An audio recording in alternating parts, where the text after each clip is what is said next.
Good morning and welcome to Paychex's fourth quarter fiscal 2025 earnings call. Participating on the call today are John Gibson and Bob Schrader. Following the speaker's prepared remarks, there will be a question and answer period.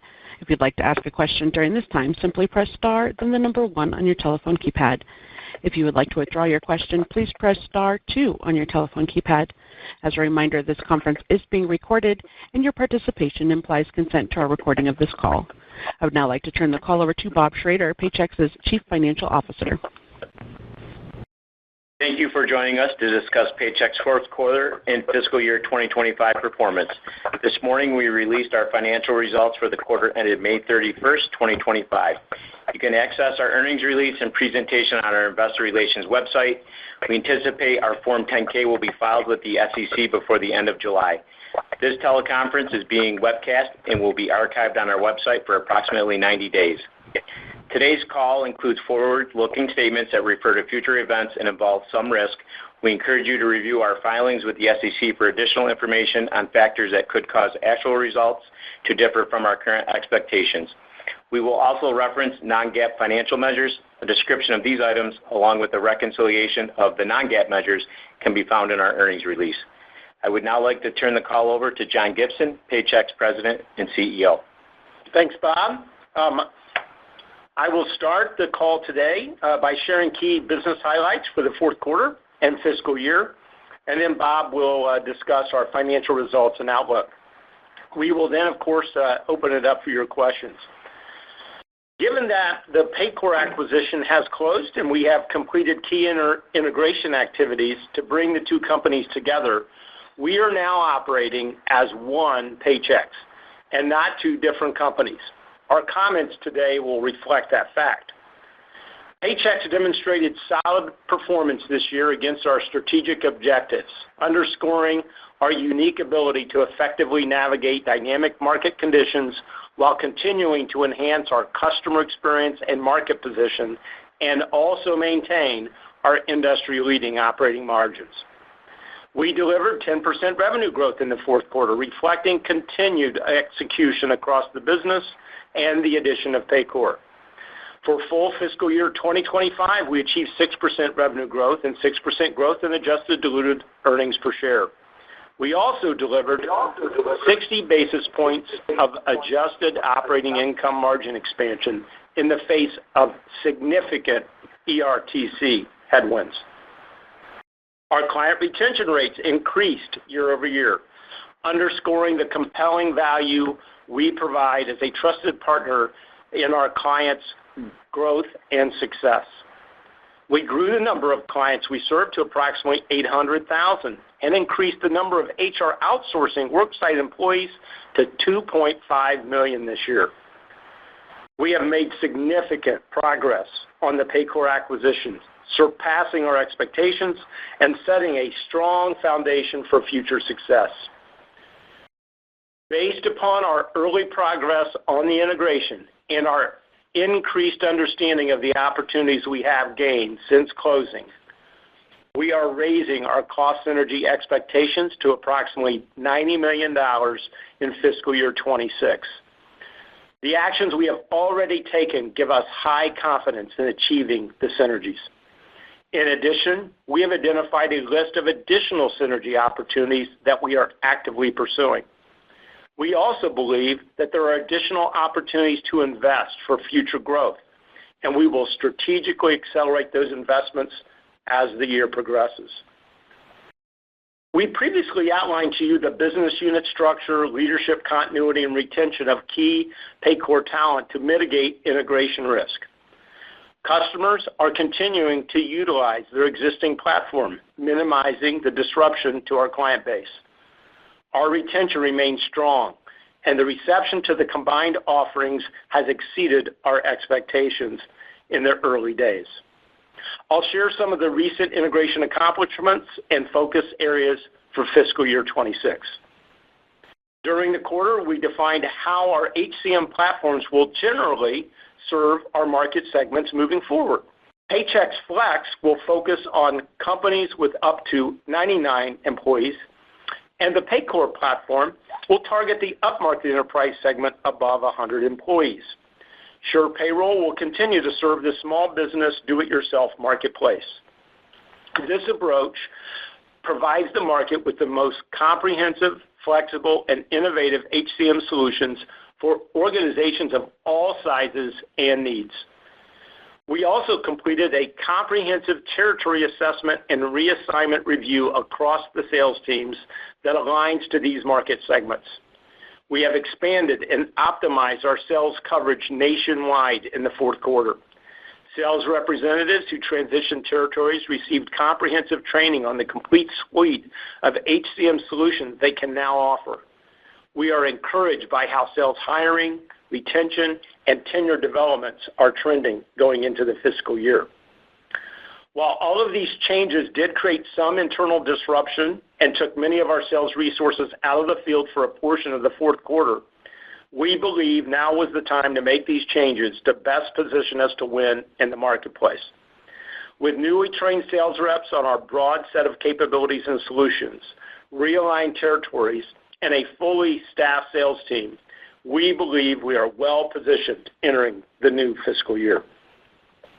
While we have made significant strides in integrating the teams, optimizing our go-to-market approach, and capturing cost synergies, we're most enthusiastic about the opportunities for revenue synergies. While we expect to realize revenue synergies over the next several years, I'm pleased we have already secured our first Paycor customers on our ASO and PEO and are seeing promising growth in our pipeline. Notably, the PEO sale was referred by a Paycor broker, and this was even before we officially launched the product into the client base. We continue to believe the biggest opportunity is the cross-sell of Paychex Retirement, ASO, and PEO solutions into the Paycor base of more than 50,000 clients. We also believe there are opportunities to take Paycor's capabilities into the Paychex client base in the years ahead. We are pleased at how quickly our teams were able to complete the bulk of the back-end integrations required to cross-sell into Paycor's base and realize these revenue synergies. We also remain excited about Paycor's embedded solution, which enables seamless integration of our payroll and HR technology stack into our partners' platforms. With thousands of potential partners, we are early in executing against this revenue opportunity and are actively scaling and investing in it. We believe the synergies between the companies, coupled with our mutual focus on innovation and customer-centric solutions, position us to continue to deliver strong returns and drive long-term shareholder return. A core component of our go-to-market strategy involves cultivating long-standing relationships with channel partners, such as brokers, CPAs, and banks, just to name a few. More than half of our new business originates from channel partner referrals. Following the acquisitions, we introduced the Paychex Partner Plus program to brokers to foster relationships and drive mutual growth. Together, we now have a broader suite of solutions to offer brokers, which can supplement their offerings to clients. And the Partner Plus program provides a structured framework designed to safeguard mutual clients from competing products. To date, over 1,000 brokers are enrolled in the program, and we are hearing positive feedback, which we believe indicates a strong foundation for retaining and expanding this important referral channel. The share of Paycor field bookings referred by brokers increased this past fiscal year. We are also actively gathering feedback from brokers, CPAs, and banks to enhance our loyalty programs, designed to ensure we maintain the strongest partner program in the HCM industry. We also recently launched Paychex Partner Pro platform, a new portal designed to provide accountants quick access to critical data, reporting, and insights for their clients using Paychex Flex. This innovative platform transforms how CPAs manage their portfolios by providing a centralized hub for accessing client payrolls and HR data, resolving issues, and identifying missing information. This is empowering them to really operate with greater efficiency and proactively serve their clients. Our PEO business continues to also perform well, achieving solid worksite employee growth this quarter. Similar to what we shared with you last quarter, while the PO business remains strong and participant levels in our health plans across the country continue to increase, enrollment in our Florida at-risk medical plan did decrease year over year.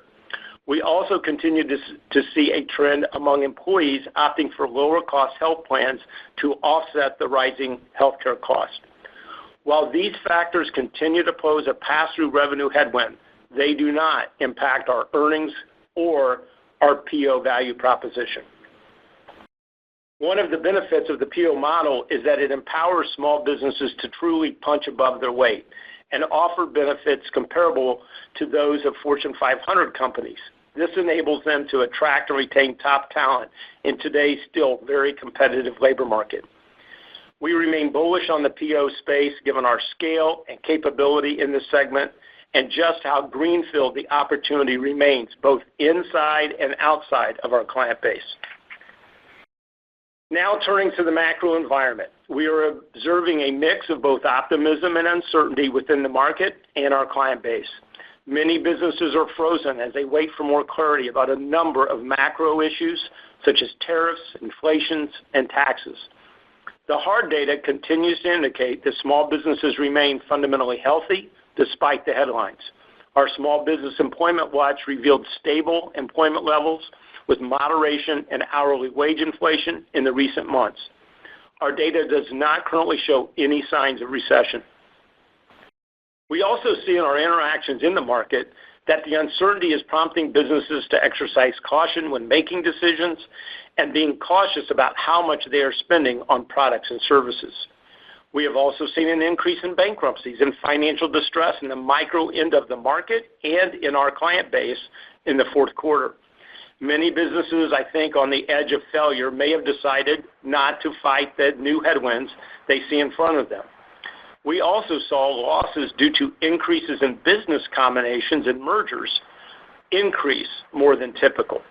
Both are signs of businesses making strategic decisions based upon their view of the current and future environment. We will continue to monitor the hard data and trends in the market and take the appropriate steps to position Paychex to win in any market conditions. We will also continue to take the actions needed to protect our long-standing track record of financial strength, even in challenging times. I am proud of what the entire team at Paychex and Paycor have accomplished together. I would like to thank our dedicated employees for their hard work and contribution in achieving these many successes. They have accomplished a lot in a very short period of time. There has been a lot of change internally and externally to navigate, and they have shown their dedication and real resiliency to deliver for our clients and for Paychex, and I am internally grateful for that. We are truly better and stronger together as one Paychex, and we believe we are better positioned than ever before to deliver on the future of HCM and help businesses succeed. I'll now turn it over to Bob to provide an update on our financial results and our outlook. Bob? Yeah, thank you, John. I'll start with a summary of our fourth quarter and full year financial results, and then I'll share our outlook for fiscal 26. Q&A. Starting with Q4. Total revenue for the quarter increased 10% to $1.4 billion. Excluding Paycor, total revenue increased 3%. Management Solutions revenue increased 12% to $1 billion for the quarter, driven primarily by the addition of Paycor, as well as higher revenue per client from price realization and product penetration. Excluding Paycor, Management Solutions increased 3% in the quarter. PEO and Insurance Solutions revenue increased 4% to $340 million for the quarter, driven primarily by solid growth in the number of average PEO worksite employees.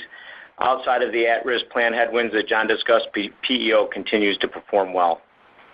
Interest on funds held for clients increased 18% to $45 million for the quarter, primarily driven by the inclusion of Paycor balances. Excluding Paycor, interest on funds held for clients increased 3%. Total expenses for the quarter, excluding the acquisition of Paycor and the prior year cost optimization initiatives, increased 1%. Operating income margins for the quarter were 30.2%, and adjusted operating income margins for the quarter were 40.4%, an increase of approximately 20 basis points driven by increased productivity and cost discipline offset by the Paycor acquisition. Excluding Paycor, adjusted operating income margins expanded by approximately 110 basis points.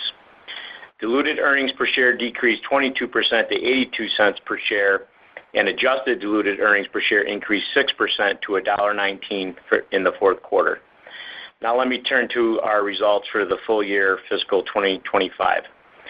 Total revenue grew 6% to $5.6 billion. Management Solutions revenue increased 5% to $4.1 billion. PEO and Insurance Solutions increased 6% to $1.3 billion. And interest on funds held for clients increased 10% to $162 million. Total expenses for the year, excluding the acquisition of Paycor, increased 1%. Operating margins were 39.6%, and that's on a GAAP basis. Adjusted operating margins were 42.5%. As the best operators in the business, we are constantly seeking ways to enhance operational efficiency. In fiscal year 2025, we expanded adjusted operating income margins by approximately 250 basis points, excluding the impact of Paycor and the ERTC headwinds. Diluted earnings per share decreased 2% to $4.58 a share, and adjusted diluted earnings per share increased 6% to $4.98 a share. We continue to exceed the Rule of 50, demonstrating our ability to achieve consistent revenue growth with industry-leading profitability. Now let me turn to an overview of our financial position. Our financial position remains strong with cash, restricted cash, and total corporate investments of $1.7 billion, and total borrowings now of approximately $5 billion as of May 31st, 2025. Cash flow from operations was $2 billion for the fiscal year, primarily driven by net income. We returned over $1.5 billion to shareholders during the fiscal year in the form of cash dividends and share repurchases, and our annual return on equity remains robust at 42%. As we look ahead to our fiscal 2026 outlook, we assume the current fluid macro environment will persist. We believe we are better positioned than ever before to win in the digital and AI-driven era of human capital management. Our solutions are mission critical, and we have ample opportunity to continue driving sustainable growth and enhance operational efficiency. Total revenue for fiscal 26 is expected to grow in the range of 16.5% to 18.5%. We expect the recent Paycor acquisition to contribute approximately 12 to 13 points of that growth. As previously mentioned, we expect revenue synergies to build over the next several years, and in fiscal 26, we expect revenue synergies to contribute 30 to 50 basis points of that growth that I just gave you. Management Solutions is expected to grow in the range of 20 to 22%. PEO and Insurance Solutions is expected to grow in the range of 6 to 8%. And we would expect revenue to accelerate in the back half of the year for PEO and insurance as we begin to anniversary the at-risk revenue growth headwinds we experienced in the back half of this fiscal year. Interest on funds held for clients is expected to be in the range of $190 to $200 million, which includes the benefit of approximately $1.1 billion of client fund balances from Paycor. These funds are now being managed by the Paychex team and are part of the Paychex portfolio.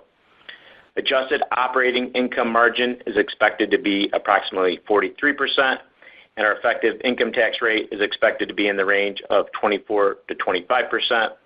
And adjusted diluted earnings per share for next year is expected to grow in the range of 8.5% to 10.5%.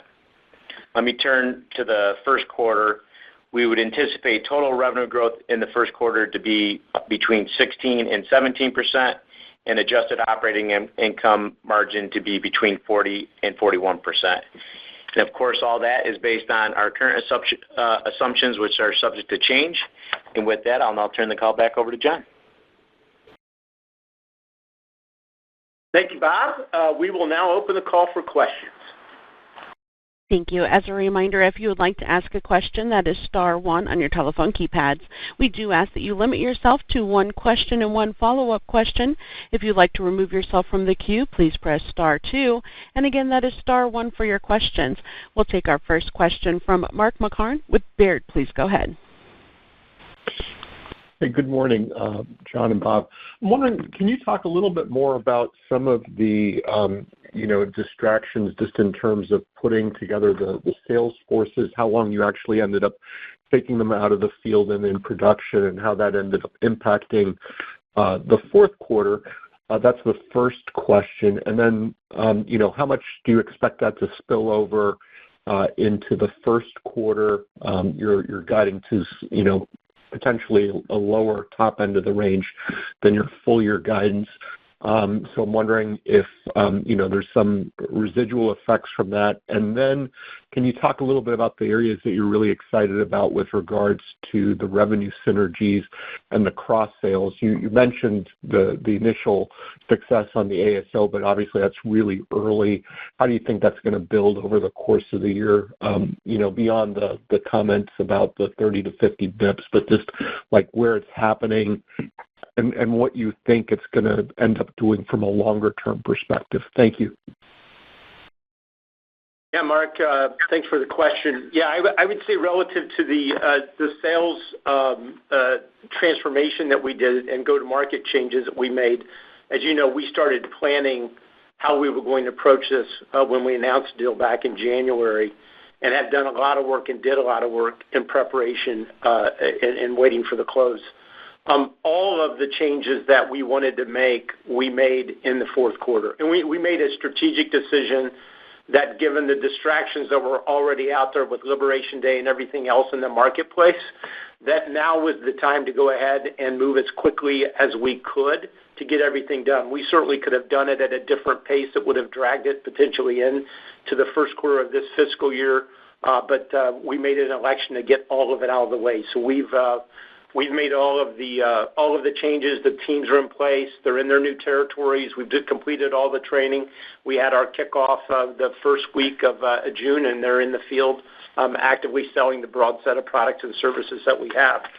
I think that probably what I'm most excited about is the early acceptance and the willingness of the Paycor client base to sit down and have conversations with us about the opportunities. And a week after the actual announcement of the sale, before we had actually began any of the go-to-market, we got our first PO referral. We had went down. They had a planned client symposium down in Orlando. We, because of the date of the closing, was able to go down there the following week and picked up our first competitive deal, actually a takeaway from a competitor, a client that was in California. And then after we launched the ASO, within a week, we had a 900-employee client sign up for our ASO, our base ASO product, to help them support their growth plans. And what I'm most excited, that client's already committed to actually upgrading to our HR Pro package in August because of the support we've given them. So excited there. Also think there's a lot of opportunity from a technology perspective that we continue to discover. And so, like I said, I feel like we're in good shape and we're well positioned going into this fiscal year. Hey, Mark, can I just add a couple comments to that? Just on the spillover, I think, as John mentioned, I think we made a strategic decision to get a lot of that disruption behind us, so we would not expect there to be a lot of spillover in Q1 as it relates to kind of the comment on Q1 being a little bit lower than the full year guide.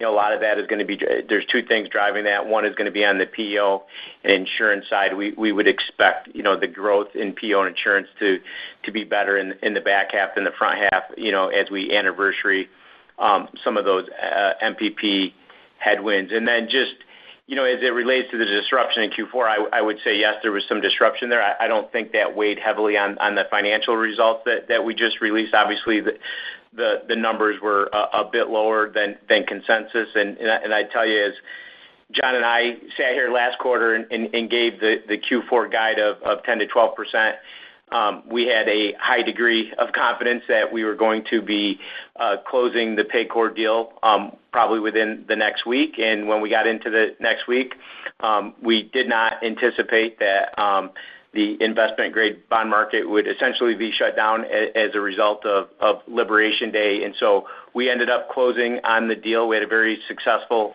bond offering, but that whole process pushed out, I'd say a little over a week later than what we had anticipated. And, had we closed the deal when we thought we were going to, when we provided the guide, we would have been right in the midpoint of that 10 to 12% range. So just wanted to add that additional color to your question.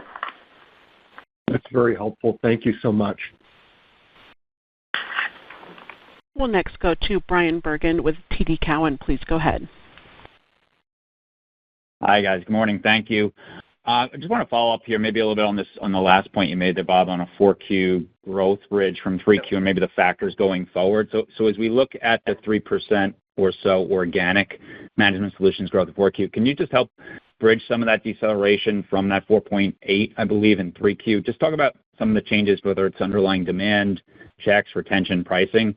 Obviously, you talked about the sales dynamics there, and that sounds transitory. But just trying to think about as we go forward here, what's kind of transitory versus lasting within management solutions. Yeah, so a few things. Maybe I'll talk a little bit about Q3 to Q4, and then just looking at that Q4 rate alone. Certainly, I would say checks were a bit softer in Q4. We expected that. I would say they did come in a little bit softer in Q4 than what we expected. We've done some work around that. A lot of that looks to be more of a mix issue, maybe a little bit smaller client size. You continue to have the MPP enrollment headwind in Q4. That was a bit more than it was in Q3. On the retirement asset side, we've talked a lot about the strength of a retirement business this year. It's been a mid-teen grower, and I would tell you it was still a strong grower in Q4. Certainly close to double digits, but it wasn't growing at the same rate it did in the first three quarters because of where the market was. I mean, the S&P was down about 6% on average in Q4 versus Q3, so we didn't have as much growth there. And so those are probably some of the bigger ones. And I talked to you guys before that we had a little bit stronger price realization in Q3 with some of our year-end processing. So that kind of bridges you from Q4 to Q3. When we take a step back and we look at the 3%, I think there's a couple things that we need to kind of adjust for. One, Q4 was a tougher compare. When we look at kind of the timing of our annual price increase, that moves around. It's not the exact same time every year. It moves from different months. And if we went back and looked at last year, we actually picked up, I would say, a little bit of extra based on the timing of the price increase last year relative to where it was the year before. This year was an apples-to-apples comparison, so the price increase timing this year is the same as last year. So we didn't get that benefit. It ends up being a headwind. And then we have the MPP enrollment. And so when you adjust those things in Q4, you basically get a Q4 exit rate that is right spot in the range of what was implied in the guidance that I just provided on a full year basis for the organic business. So we feel comfortable about the guide, and when you adjust for Q4, that exit rate is in line with what we're expecting from an organic standpoint next year. Okay, that's helpful. And then as we think about kind of 2026 and beyond in your client, your go-to-market focus, can you comment on plans as it relates to trying to re-accelerate organic net client growth versus kind of cross-selling emphasis now in the basic lines you've acquired? You mentioned strong client retention year over year. But when we do some of the math on the client count year over year and make some assumptions on the Paycor component, just curious how you're thinking about re-accelerating organic Paychex client growth. Yeah, Brian. I think that we're going to continue to focus on our growth formula as a company, which includes 1% to 3% organic client growth across the combined businesses. We're going to continue to focus on driving product penetration. We think that's continued a big opportunity, and I think that'll be a bigger part of the opportunity as we go forward and look at our midterm guidance where we see a lot of opportunity. And we're going to continue to exercise the pricing strength that we have, the value, the ability for us to pass value on to our customers as well. Those have been kind of the key components of our growth strategy. I don't think anything has really changed there. I would say that, and I've said it multiple times, we're going to continue to be disciplined about growth. That client number can be whatever you want it to be if you're willing to spend more than the lifetime value of the customer to acquire the customer. And we're not going to go crazy with promotions. We're not going to give away toasters and other gadgets to try to accelerate a number that you're going to add a client that you have to service and take care of, and you're never going to make a profit on. So we continue to look at that in the marketplace. We're going to continue to be aggressive in driving client growth, but we're going to continue to also be Paychex, which we're looking for profitable growth in areas where we can add value to our customers over the long term, have a long-term relationship. So I hope that helps. I think look, it's the demand's out there. We feel good about where we're positioned. I think the way we've positioned the go-to-market is going to give us a competitive advantage across each of the segments now that we're now focused on. When I look at the investments that we're making, one of the things that's probably not really here is not only have we committed to exceeding the cost synergies that we discussed before, but we've actually identified other opportunities, particularly in back office efficiencies that we have over what Paycor had, that we think we can take, but we're also going to continue to invest. So some of the things we did in the quarter, we've made a decision. We're fully investing in the Paycor roadmap. We're fully investing in the Flex roadmap this year. We're going to actually invest more in the Sure Payroll platform. You'll be hearing more about that as the year. So we looked at opportunities when we put the investments together. We're investing in accelerating some investments in the Paycor embedded product, which we think has a lot of opportunities in our partner network as well. So embedded in this is some additional investments that we'll be capitalizing on in 26 as well. So it just gives you a little more color on how we're thinking about 26. All right, very clear. Thank you very much. And next we'll go to Samad Samana with Jefferies. Please go ahead. Hi, good morning. Thanks for taking my questions. Maybe the first one just on Paycor and some of the assumptions, and admittedly, I'm doing some back-of-the-envelope math on the fly here, but the 12 to 13% contribution for fiscal 26 implies kind of around $700 million at the midpoint for management solutions contribution. And then if I think about what Paycor was on track to do in terms of recurring revenue when it was still public, let's call it a shade under $700 million. So it's not implying a lot of growth for Paycor in fiscal 26. And I'm trying to understand, are you assuming, is that conservatism? Is there some assumption around churn? And again, I understand I'm doing the numbers on the fly, but just help us reconcile what Paycor was growing versus what you're assuming for Paycor's growth. Yeah, I mean, we're still assuming that Paycor is going to be a strong, double-digit grower business. I mean, certainly there's an element of conservatism, I would say, overall in the guide.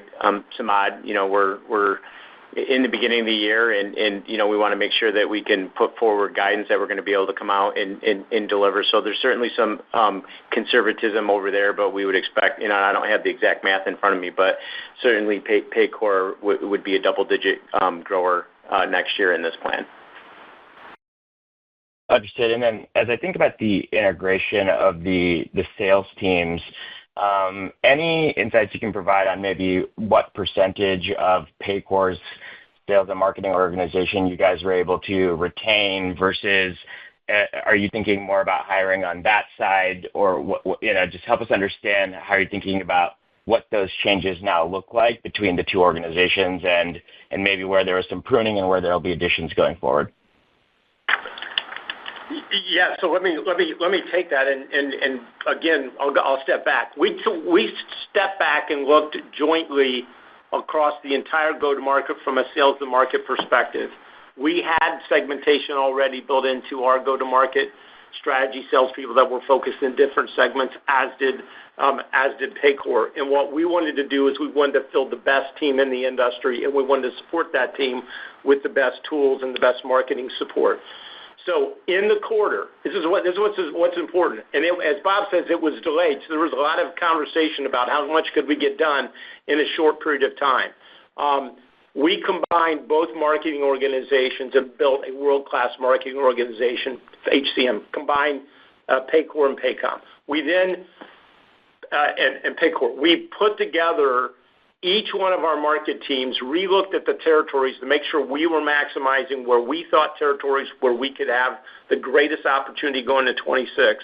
And we took the best of Paychex and the best of Paycor and put them together. At the same time, we increased the headcount in sales. So we're fully staffed, and we intend to continue to invest in sales. As we talked about as part of the thesis here, we anticipate growing the sales force at a rate that's higher than historically Paychex has. So in the course of a very short period of time, about 6 weeks, we had all the plans put in place. We went through the change management, went through the training. So we now have segmented sales teams in new territories with new marketing support ready to go. So quite a bit has been accomplished in a short period of time.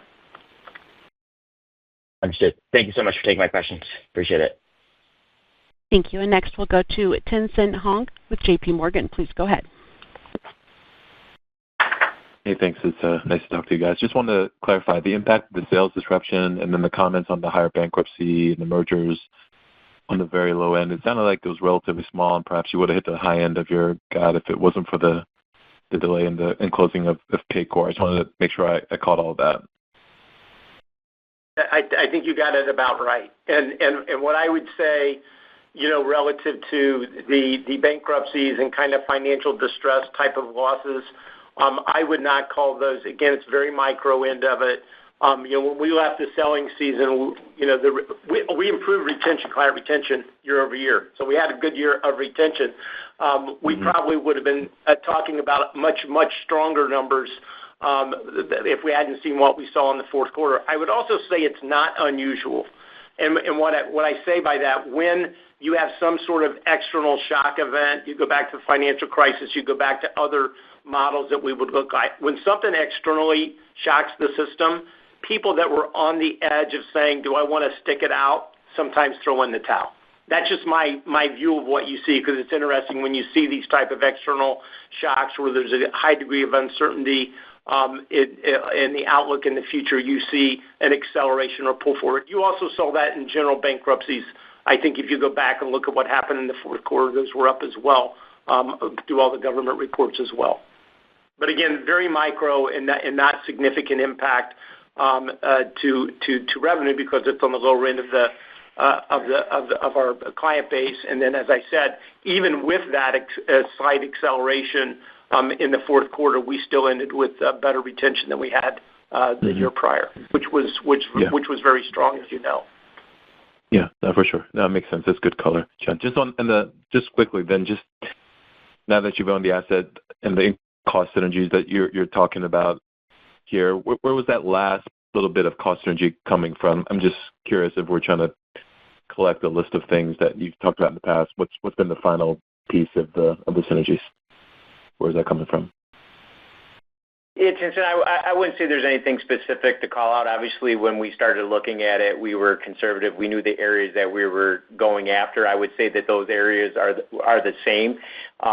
We were just able to capture some of that sooner than what we expected, and it's really just kind of the math that gives you a bigger number than what we originally thought it was going to be. And then I would say, as John mentioned in the prepared remarks, we've identified a number of other areas that we're still looking at, kicking the tires on, and we think there's additional opportunities as we move forward. We'll update you guys as we move through the year.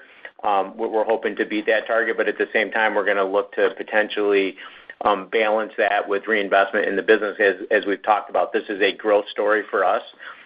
We didn't do this deal for the cost synergies. We did this to provide an enhanced runway of growth for the company as we move forward, and we think that we've done that, and so we're going to balance that additional cost synergies with investments as we move forward. Okay. Thank you so much. Next, we'll go to James Faucette with Morgan Stanley. Please go ahead. Great. Thank you so much. Appreciate all the comments this morning. I want to go quickly to your capital allocation plans and now that you've got the deal closed with Paycor, how should we think about mix between return to investors via incremental buybacks versus reduction in debt leverage, et cetera, and just how you're prioritizing that right now? Yeah, I would say no significant changes in our capital allocation strategy. I think we've been pretty transparent on that. Certainly feel like we're well positioned to continue to maintain our dividend policy. Certainly, our number one focus is investing into the business. We're going to continue to do that, and to the extent that we have excess cash, our primary way to return that to shareholders is through dividend versus share buybacks. I see no change in our philosophy there. We do some share buybacks, and that's primarily just to offset dilution. And so I wouldn't say any significant change there. We would expect to have the ability to. It's certainly an area of focus for me. Not that this transaction creates a lot of leverage for the company, but we certainly more leverage than what we've historically had. And so we'll certainly look to deleverage, and I think that will come fairly quickly. Really coming from two main areas. One, obviously the incremental EBITDA that we're going to be able to generate from this transaction through the synergies. And then we do now have, if you look at the balance sheet, you'll see there is a current portion of long-term debt. We do have some of our long-term debt coming due within the next 12 months, and we would look to pay that down. So the combination of those two things over the next 12 months, we'll deleverage the balance sheet. Great. And then wanted to ask, just back on the macro, I understand kind of how you're characterizing the increases in kind of micro businesses, bankruptcies, and some strategic decision making. Is that a trend that you've seen persist so far in the beginning of your fiscal year? And is that at all, like, it seems like it's small, but I just want to make sure if it is persisting, if it's impacting the way that you're formulating your outlook at all. No, I would say not at all. In fact, as we talked about in the third quarter, we were well ahead of our expectations in terms of both client and revenue retention. And as I said, I think when you went into the Liberation Day kind of happens, and you look at that period of time, there's 6 to 8 weeks after that. That's where we saw some of this activity that was going on. So again, we've seen these type of shock type of things before.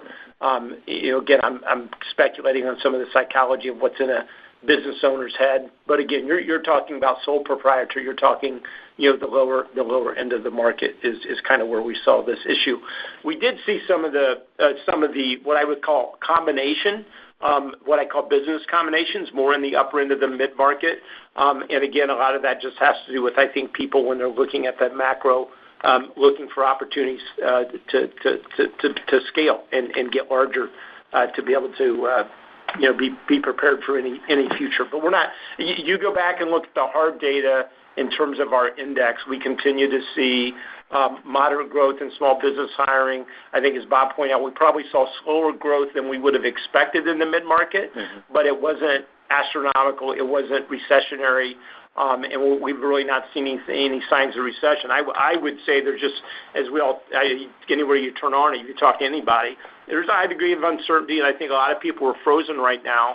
And I think what we need to see is more clarity coming out on what's going to happen with the tax bill, what's going to happen, relative to tariffs and how that's going to settle. Hopefully, the world conflicts begin to settle down as well, and eventually we'll probably start turning our focus to the Fed and seeing what the Fed's going to do on interest rates. So.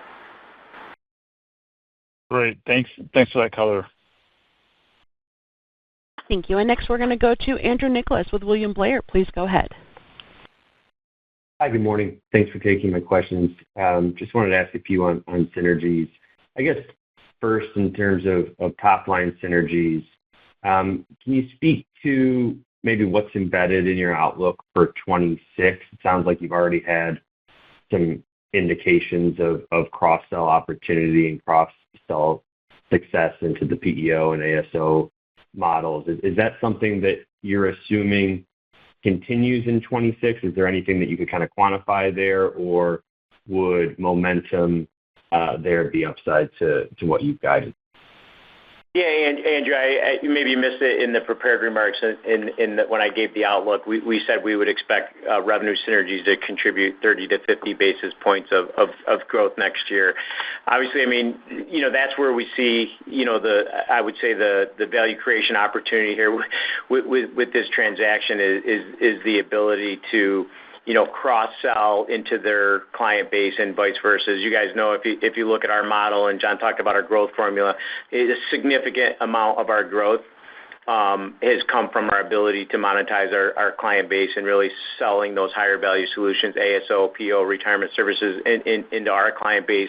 And when we sit here, even prior to the acquisition, we see a pretty long runway because within our own client base, because a lot of those products are relatively underpenetrated within our own client base.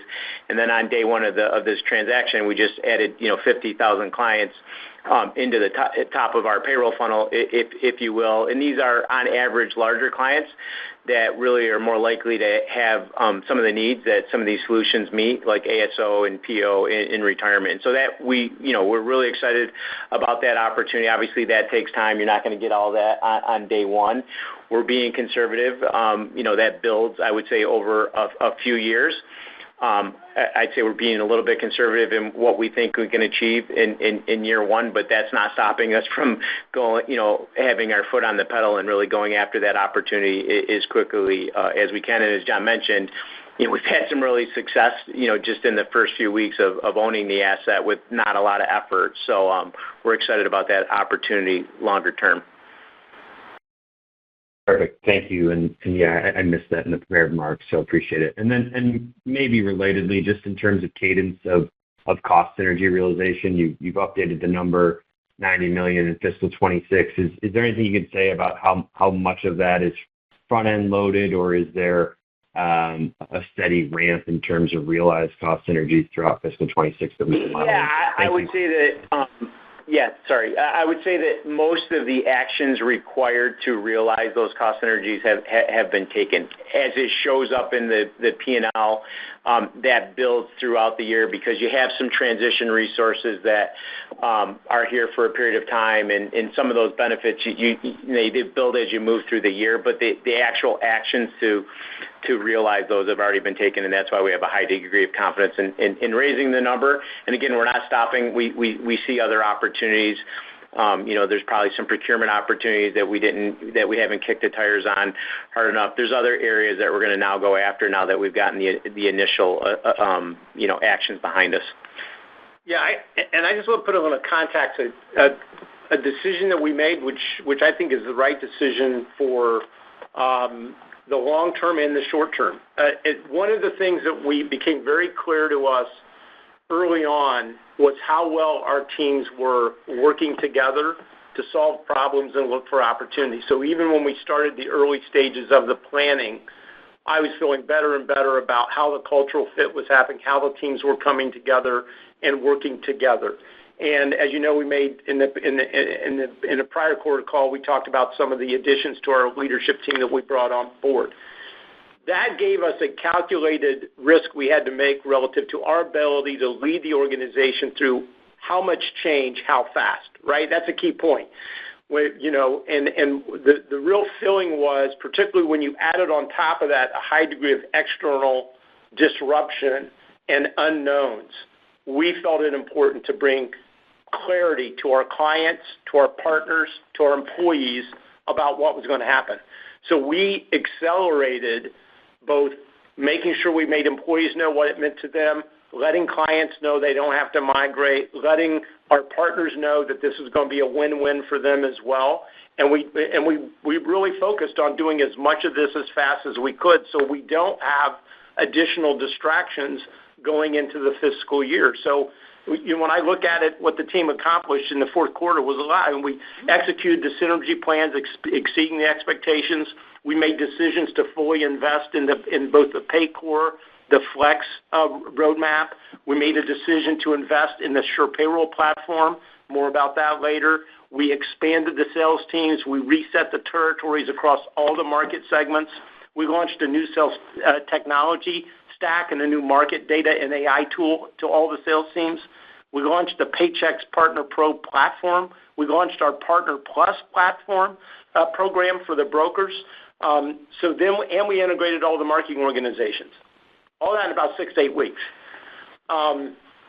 and we delivered these results. And now we're sitting here going into 26, better positioned than we ever are. And now we're talking about procurement. We're talking about vendor negotiations. We're talking about other things that are going to be less disruptive to the company. So that was a decision that we thought we could pull off because of the synergy we were feeling amongst the leadership between the two organizations and the commitment that we had from both the Paycor leadership and the Paychex leadership to lead the teams through that kind of change at that kind of pace. So I'm extremely proud and appreciative of all the hard work that everyone in the organization has done, and hopefully you guys understand that was a lot to get done in a short period of time. So thank you. Yep, thank you. Next, we'll go to Ashish Sabadra with RBC Capital Markets. Thanks for taking my question. I was just wondering if you can comment on checks per client, how that trended in 4Q, but also what your expectations are for fiscal year 26, and have you seen any impact from some of the things going on the immigration crackdown? Thanks. Yeah, I mean, checks per, as I mentioned, Ashish, checks per client, I definitely trended a little bit softer in Q4. I mean, if we go back and kind of look at the year, checks per client were actually up a little bit in the first half of the year. We started to see that come down a little bit in Q3, and we factored some of that into the forecast, but Q4 ended up being a little bit softer than we expected, and we have kind of factored that into our guidance and our plan for next year. So we have checks per client down, I would say next year in the plan, and so we've seen some of those trends, and we factored that into the guide. That's helpful color. And maybe just a bookkeeping question. How should we think about the restructuring expenses impacting cash flow next year, or is there a way to think about free cash flow growth in fiscal year 26? Thanks. Yeah, I mean, a lot of the restructuring stuff, to be honest with you, is behind us. We got a lot of that behind us, a lot of the one-time costs, related to the transaction. All of that is behind us. When you look at kind of the adjustments going forward, they're mostly non-cash related. You have the amortization, the intangibles, and you have some of the rollover equity. That's what you're going to see mainly going forward. So really shouldn't have an impact to free cash flow, and we'll get back to a point where we see free cash flows growing in line with our earnings. Thank you. Thanks. Next, we're going to go to Kartik Mehta with Northcoast Research. Please go ahead. Hey, good morning, Bob and John. Hey, John, I know you talked a little bit about pricing and adding value, obviously, for clients. And, pre-COVID, we were at a certain level for price. And obviously, a little bit after COVID, you were able to get better pricing than you were historically. As we move forward, where do you think you are on that price kind of realization? Do you think it's higher than it was pre-COVID? Or do you think you'll be at the same level? Yeah, Kartik, what I would say is that I think of it as value, our ability to, as you talked about, bring in a client. Likely in this competitive environment, you're providing them a discount or some sort of incentive to make the move. And then the question is, how good a job do you do that when that discount kind of expires, because it's generally promotional, how much of that discount can you get back to retail price? And then how much can you upsell to that client long term? And that goes back to the conversation we had before in terms of the science of picking the type of client you bring in. If you bring in a client on the cheap that you're never going to make money on, and all they want is cheap, they're going to be hard to sell anything to, and then you're not going to be able to raise prices, you're not going to be able to sell them anything extra. And so then you're just stuck with a client that you're losing money on, and you can't really monetize. We've been very scientific in terms of our risk profiling, our profiling and marketing to understand that. And so when I look at what we realize in terms of generating value in our client base, we're doing better than we were doing before the pandemic. And you look back historically, we're still in the higher end of the range that we have historically done as part of our growth formula. It goes back to what Bob said. We continue to believe in the midterm that both value realization and the ability to drive product penetration will continue to be a significant part of our growth formula in the years ahead. And just, Bob, on float, as you move forward in FY26, anything different you're going to do on float? There's conversations about rates going down, conversations about rates going up, and it seems all very confusing, obviously. But I'm wondering if you're changing your strategy at all on the float portfolio. I mean, we're constantly looking at it, Kartik. Obviously, we do have some short-term rate decreases assumed in the plan, pretty much aligned with the Fed dot plot. But, the client funds portfolio is largely invested long. We did just recently take over Paycor's client fund that it was a little over $1 billion, and they were probably just the opposite of us. They were largely invested short, and I just given our financial strength and our liquidity, we're able to put those funds to work and probably lock in some of those those balances to rates where they are currently. And so, I wouldn't say anything significantly different, just kind of taking over their funds, managing that in line with how we manage our funds. And then, the yield curve is relatively flat. We are, reinvesting at a rate higher than what things are, securities are currently rolling off the portfolio, and we'll kind of look at the team looks at kind of the shape of the yield curve at that point in time when things roll off and make decisions on how to optimize yield there. But I wouldn't say anything significantly different there. Thanks, Bob. I really appreciate it. No problem. Next, we're going to go to Jason Kupferberg with Bank of America. Please go ahead. Good morning, guys. Thank you. Can you just clarify what the organic outlook for Management Solutions specifically is in F26? I mean, based on the Paycor numbers you gave, I'm calculating around 4 to 5% organic, so I just wanted to check on that. And if you can also comment on whether or not the revenue synergies are a part of the organic guide. Thank you. Yeah, so a couple comments related to that, Jason.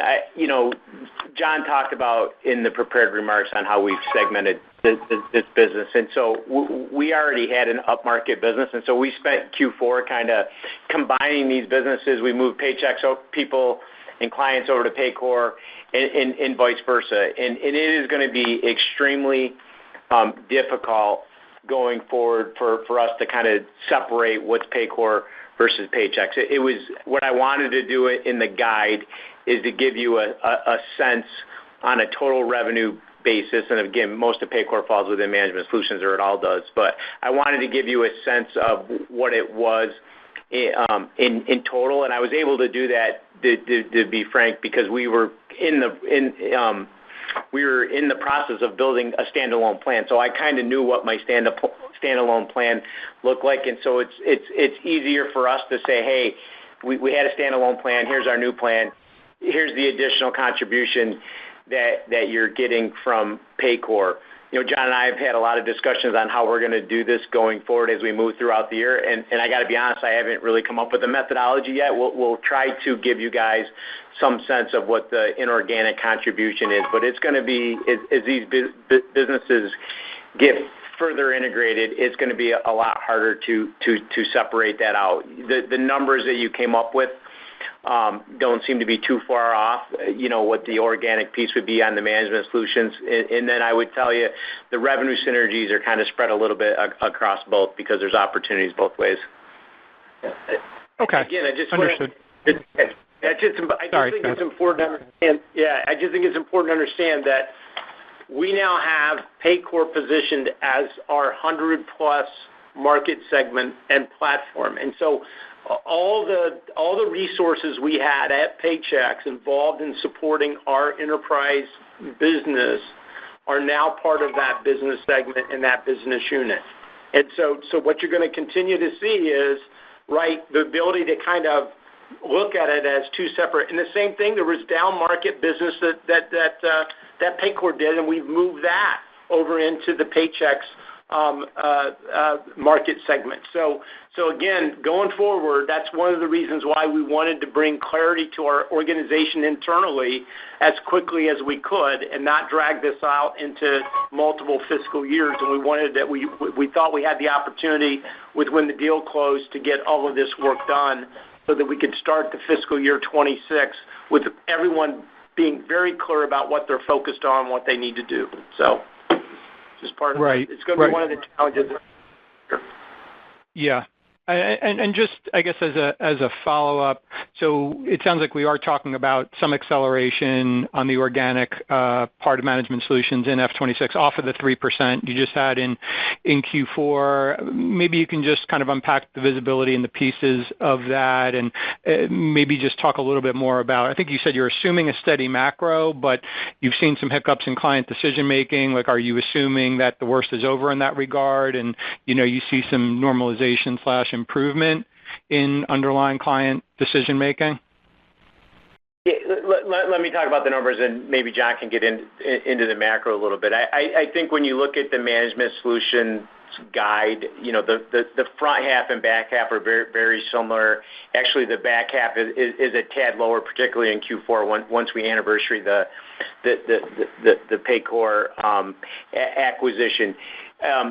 One of the comments I made earlier, Jason, was, and we do this, and I know you guys do this, you look at the exit rate, as a proxy of what the organic growth rate is. And the point I was trying to make, and probably didn't do a good job of explaining it, is like that 3%, at least from a total revenue, or whether you look at Management Solutions, you need to factor in that we had a tough compared to Q4 last year. We had changed some timing related to our price increase last year relative to where it was the year before, and we actually had a little bit of a pickup in pricing last year. And so when you adjust for that, both on a Management Solutions and if I get the total revenue, some of the MPP enrollment, you're getting to an exit rate in Q4. I know it's a 3, but it's really not a 3 because we have these headwinds, and when you adjust for that, the exit rate is right in kind of the middle of the implied guide that I gave you on the organic business. So we feel comfortable about that. I know the numbers are a little bit confusing. The numbers have been really confusing the last couple of years with the ERTC, without ERTC, but those are two headwinds from a growth standpoint in Q4 that you need to adjust for if you're really trying to get an apples-to-apples comparison on what that means as we exit the year and move into fiscal 26. Yeah, and I would just add on. Please. I would just add on the macro side. When you look at the data that we have, which I think is directionally very accurate, in our small business index, focused on the under 50 segment, we're seeing and continue to see moderate growth in small businesses, and we don't see any signs of recession. When I look at the fourth quarter, what I would say is, given the GDP that we had, stability there on the micro side, some people dropping out, maybe throwing in the towel. In the upper market, 50 plus, for the GDP numbers we saw, and you run our models, you would have said there was more hiring going to happen there than maybe what we saw. So there's a little softness, but there's no real signs of challenge. Now, what do I assume in the future of the macro environment? Are we going to have a budget bill or not? Probably more likely we are next quarter than last quarter. Are we going to have a situation where 20 to 40% tariffs are being thrown out every quarter? I don't know. That's what happened on Liberation. There's been a lot of things hit the market that drive uncertainty in the fourth quarter. I think we all have been living through that, including global conflicts. Our assumptions is those were unique to that quarter, and that we're going to have a more consistent macro environment that we saw in the first 3 quarters, which was, again, moderate growth in small businesses and a little bit more stable, what I would say, environment for businesses to be able to make decisions about future investments in capital, including what do I know about taxes next year? What do I know about where we're going to be with tariffs? So I think we're assuming that some of that is going to get worked out. That's what we've been told out of Washington, and we'll wait to see what happens. Understood. Thanks, John. Thanks, Bob. And finally, we'll go to Scott Wurtzel with Wolfe Research. Please go ahead. Hey, good morning, guys. Thanks for squeezing me in here. Wanted to ask on the PEO side. I know there's a lot of moving parts with the MPP plan, and then also thinking about the cross-sell opportunity. But wondering if you can talk about some of the kind of core Paychex PEO trends you saw in the quarter, and how you're thinking about that as we move into fiscal 26 and think about that acceleration in the back half of the year once we lap the MPP headwinds. Thanks. I can start, and John can add on. I mean, I think if you look at the PO in Q4, I mean, we're very happy with the performance. I think the demand continued to be strong. I mean, demand from a sales standpoint was strong, double digits in the quarter. We had record worksite employee retention for Q4. So we feel good. I think you see that reflected in the worksite employee number that we provided for the year. That obviously includes our ASO business as well, but those are the areas that we're focused on, both ASO and PO. Those are our higher value solutions, and at the end of the day, we're focused on driving worksite employee growth, and I think we delivered that this year. In some of the positive, I'll say, outside of the at-risk kind of noise and headwinds that we've talked about, the underlying operating performance of that business all year has been strong, and Q4 in particular was strong both from a demand and retention standpoint. Yeah, and I'd echo everything Bob said, and look, on an aggregate basis, the value proposition that the PO brings to the marketplace has never been in more need. There is a health inflation issue out there, and we have solutions to solve that problem. And when you look at it on the aggregate basis, we increased the number of people participating in our PO health plans across the country and continue to see strong demand for the product and service, with the exception of Florida. And because Florida is a unique animal, as we've talked about before, it has an oversized impact on revenue, but again, not on the really operating performance of the business or the profitability of the company. Cool. I'll leave it there. Thanks, guys. Thanks, Scott. Thank you. And at this time, I'd like to turn the call back over to John Gibson for any final or closing remarks. Okay, Margo, thank you very much. At this point, we will close the call. If you're interested in a replay, the webcast of this conference call will be archived approximately 90 days. Once again, thanks everyone for your interest in Paychex, and hope you have a great day and a great 4th of July. Thanks, Margo. Thank you. This does conclude today's program. Thank you for your participation. You may disconnect at any time.